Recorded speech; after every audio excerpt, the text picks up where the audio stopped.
tout le monde. Alors j'ai voulu faire cette petite vidéo pour tous ceux qui comme moi cherchent un moyen de faire des économies de gasoil ou d'essence et par la même occasion gagner en couple et en puissance. Alors avec toutes les méthodes que j'ai passées au crible, j'en ai retenu une, celle qui me paraît la plus plausible et bon marché et fonctionnelle, c'est-à-dire la valve à vortex. Alors j'ai épluché un peu YouTube et internet. Le système existe et fonctionne depuis longtemps.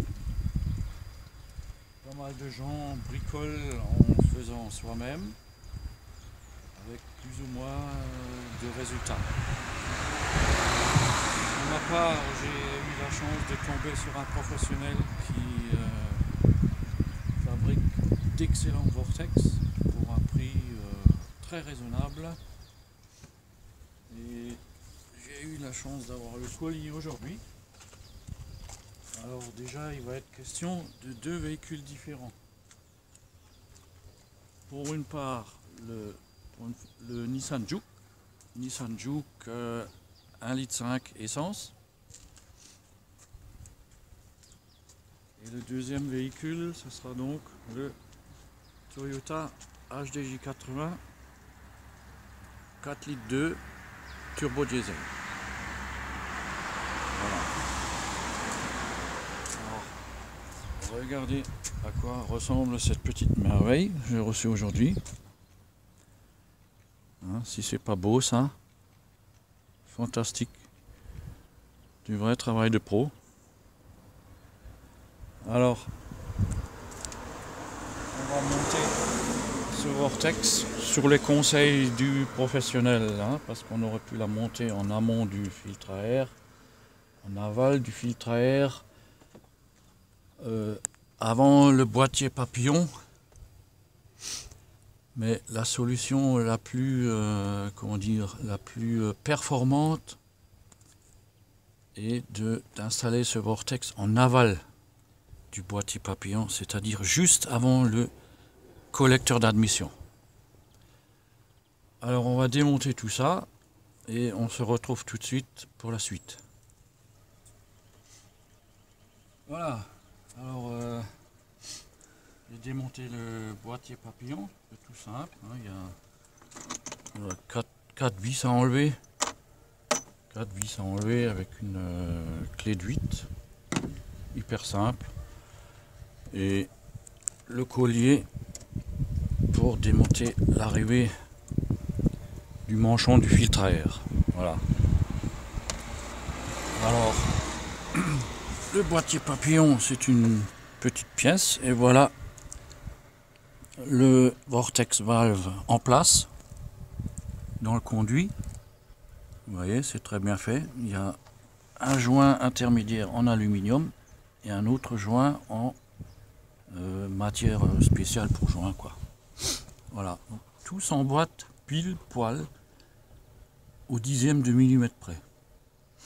Alors c'est vraiment du très beau boulot. Voilà, je vous donnerai les coordonnées du professionnel en question à la fin de cette vidéo. Je vous recommande vraiment parce que j'ai pas eu à meuler, limer, tordre. C'est impeccable. Voilà. Alors, si vous êtes intéressé par ce genre de matériel, il faudra préciser le type de moteur, le type de votre voiture, l'année modèle, l'année millésime, quel type de moteur, essence, diesel, et puis il faudra peut-être faire comme je viens de l'expliquer, démonter l'une ou l'autre pièce que le gars vous indiquera pour relever des côtes. Alors c'est tout simple, si vous n'êtes ni équipé ni comment dire, si vous n'avez pas l'outillage, ni l'envie, ni les connaissances nécessaires pour démonter quelques pièces, vous pouvez toujours le faire de faire par quelqu'un qui s'y connaît, ou alors dans votre garage. Vous expliquez, voilà, je vais faire installer une valve à vortex, est-ce que vous pouvez me démonter un telle pièce et relever les côtes, etc. Voilà, sinon faire une ou deux photos et envoyer tout ça au gars. Il verra, il a beaucoup d'expérience puisqu'il c'est un professionnel qui ne s'occupe que de ça. Suivant le type de véhicule, il vous indiquera l'endroit adéquat, optimum, où installer ce vortex. Parce qu'on aurait très bien pu l'installer ici, en amont du filtre à air, ou bien en aval du filtre à air. Là aurait été bien aussi, ici. Mais idéal, comme dit, c'est directement à cet endroit-là. Voilà, boîtier d'admission. Directement au collecteur. Alors, pourquoi ce vortex? Je vais expliquer rapidement. Vous avez par l'intermédiaire du boîtier papillon l'essence qui arrive via le clapet qu'on voit ici. Je ne sais pas si on voit bien le clapet là. Donc l'essence va arriver et l'air également. Vous allez avoir le flux d'essence, le flux d'air, ils vont plus ou moins se mélanger et arriver à être dispatchés dans les chambres de combustion. Mais le problème, c'est que sur certains véhicules, les fabricants ont été obligés d'installer ce qu'on appelle des valves EGR, je crois, à cause des imbrûlés. Le mélange air-essence ou air-gasoil n'étant pas optimum, ça a créé pas mal de pollution. Alors, le vortex, qu'est-ce qu'il va faire? Le flux d'air qui arrive à grande vitesse va passer par les pales qui sont pliées à 45 degrés. Le mélange air-essence ou air-gasoil va donc se faire à grande vitesse en passant par ces pales. Donc de l'autre, l'air essence va arriver comme ça. De l'autre côté du vortex, vous allez avoir ça. Voilà. Donc le résultat, ici, juste avant d'arriver à la chambre de combustion, vous allez avoir un mélange air-carburant optimisé à 100%. Donc le rendement moteur va être augmenté, la consommation en carburant réduite, le couple également devrait être amélioré. Il est question ici d'un gain de puissance de l'ordre de 20-25%. Le gain escompté en consommation, pareil, entre 15 et 25%, voire 30% suivant les modèles. Alors bien sûr, on se retrouvera plus tard pour faire un bilan gain de puissance et consommation. Mais maintenant, dans l'immédiat, je vais voir si on peut voir avec la caméra. Voilà, est-ce qu'on voit bien? Voilà, le vortex est en place. Donc, il va se créer un flux d'air, mélange air-carburant dans le sens horaire, c'est-à-dire comme ça. Voilà, je vais remonter tout ça et on se retrouve tout de suite. Voilà, donc c'est tout simple. Il y a 4 vis à remettre. Voilà. Et les 2. Et les 3. Voilà, alors il y a des gens qui ont essayé de faire des vortex eux-mêmes avec des bouteilles de coca, canettes de bière, genre là quoi. Mais bon, il faut savoir que l'air circule à une vitesse incroyablement élevée. C'est conduit. si la matière est trop fragile, l'inclinaison des pales va s'en ressentir et va se modifier pendant l'aspiration d'air. Donc voilà, le boîtier papillon est en place, c'est bon. On va remettre le conduit d'admission d'air. Voilà. Et son petit copain, celui-là. Ouais, donc c'est pas sorcier, hein. Il n'y a pas grand chose à faire. Où c'est que j'ai mis ma pince? Voilà. Et hop. Lui aussi, on va y remettre un petit coup de...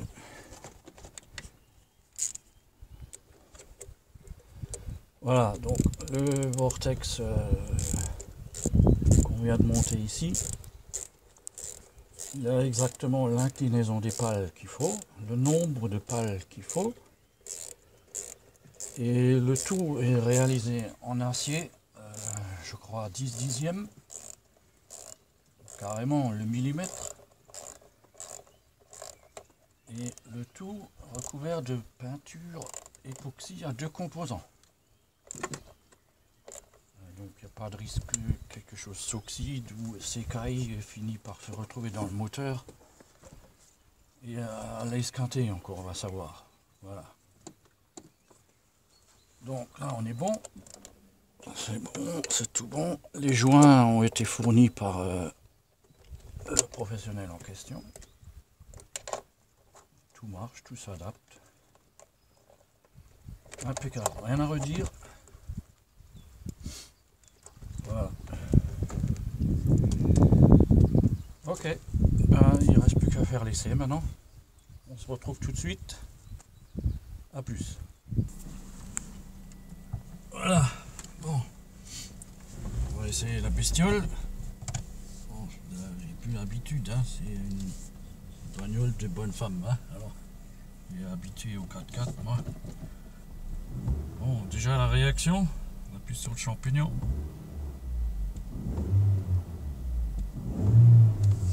Bon, un contour. Ça vient un peu plus rapidement, j'ai l'impression. Bon. On va faire un petit essai routier.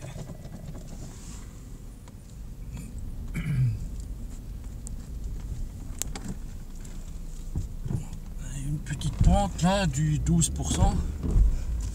On va voir comment qu'elle va grimper ça. Oh, va de Dieu! Oh, la différence!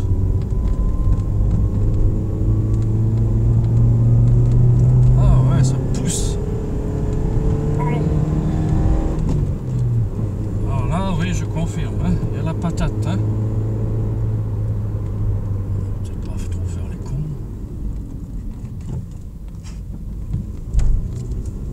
J'appuie.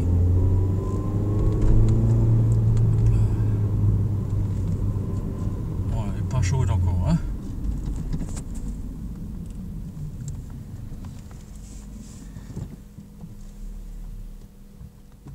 Allez, s'il vous plaît, monsieur, grouillez-vous. Pas que ça à foutre.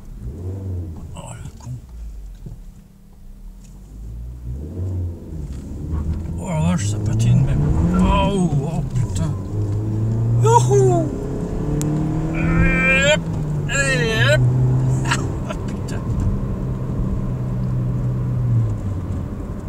Calmer un peu. Voilà, donc je confirme, gain de patate énorme. Merde, il fallait qu'il y ait l'autre devant. Avant c'était quand même dur de faire patiner les roues avant, hein. C'était dur, hein. Mais bon.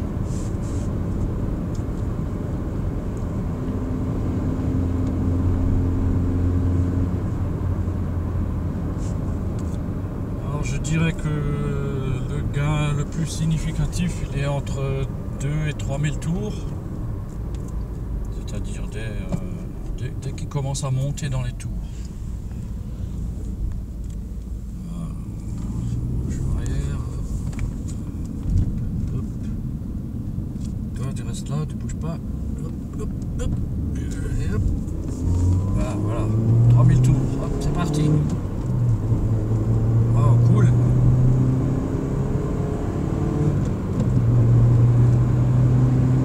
Ouais, la classe. Merde. J'espère que c'était pas les flics, ça. Putain, 110, merde.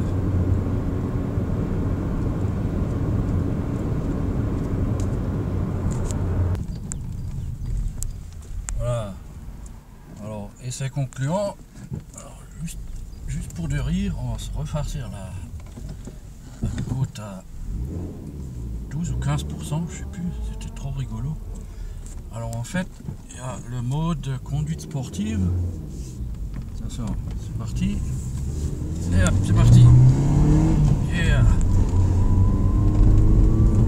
Du 15% de pente, c'est bon, hein.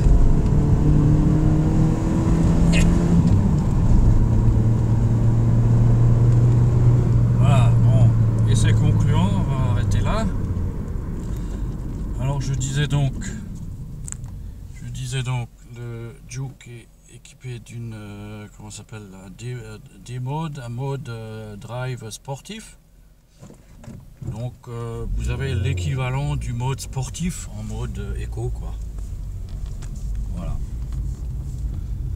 Donc en ce qui me concerne, essai concluant, satisfaisant. La différence est claire et nette.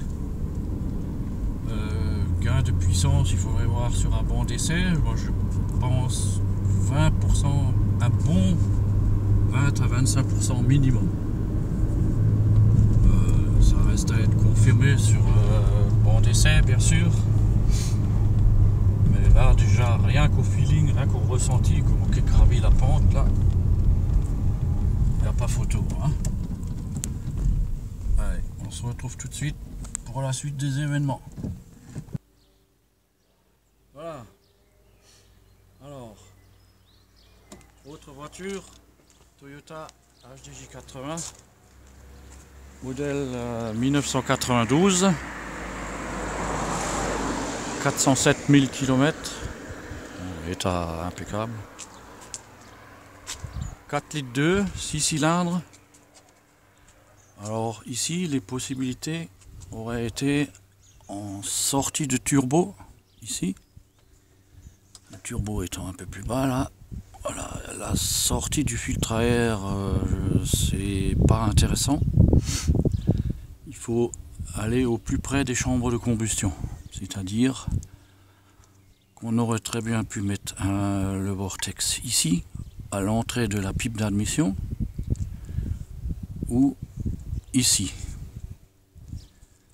directement sur la rampe. Alors là, ici, il y a un avantage et un inconvénient. L'inconvénient, c'est qu'il va en falloir deux des vortex.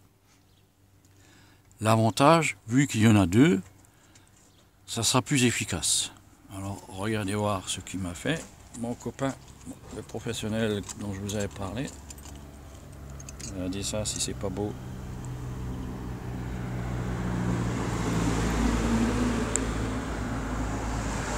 C'est pas beau ça? Avec la paire de joints qui va avec. Voilà. Donc là pareil, il y a 4 vis à ôter, un collier à défaire. On va donc démonter la pipe à admission et on se retrouve tout de suite. Oh, c'est pas le même gabarit, hein. Il faut un petit marche-pied, hein.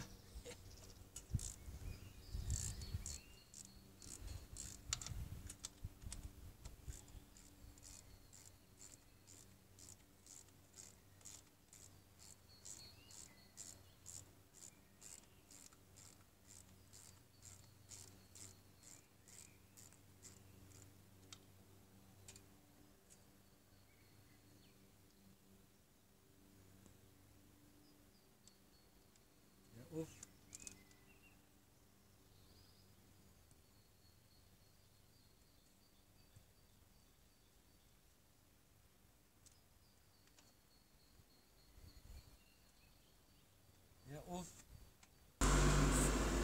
Voilà, donc les vortex sont en place. Par contre là j'ai dû ajuster un peu. Avec l'outil Dremel, j'ai dû meuler un chanfrein ici à cause des bords d'attaque coupants. J'ai dû réajuster un peu le vortex. Bon, c'est pas grave. Voilà, donc c'est à ça que ça ressemble. Voilà, l'air va arriver du turbo ici par la pipe d'admission, se séparer en deux. Ici, il y a une cloison au milieu. Et chaque flux d'air va alimenter les 3 cylindres en amont et l'autre en aval. Voilà. Bon, voilà les joints qui ont été livrés avec, impeccable. On va remonter tout ça, on se retrouve tout de suite. Voilà, donc nos vortex sont en place. Les joints aussi, il ne reste plus que le troisième, le joint métallique à mettre par-dessus. Et puis c'est bon, c'est tout bon. Alors, petite précision importante, si vous êtes appelé à faire des modifs, que ce soit sur le siège ou sur les vortex eux-mêmes, peut-être limer ou adapter un petit dixième, centième de millimètre par-ci par-là, surtout veillez à mettre des morceaux de chiffon à l'intérieur des conduits, parce que les chambres de combustion, ça n'aime pas les copeaux métalliques. Et là, vous risquez de faire de gros dégâts. Voilà, donc il reste 1, 2, 3, 4 vis à remettre et on se retrouve tout de suite pour l'essai.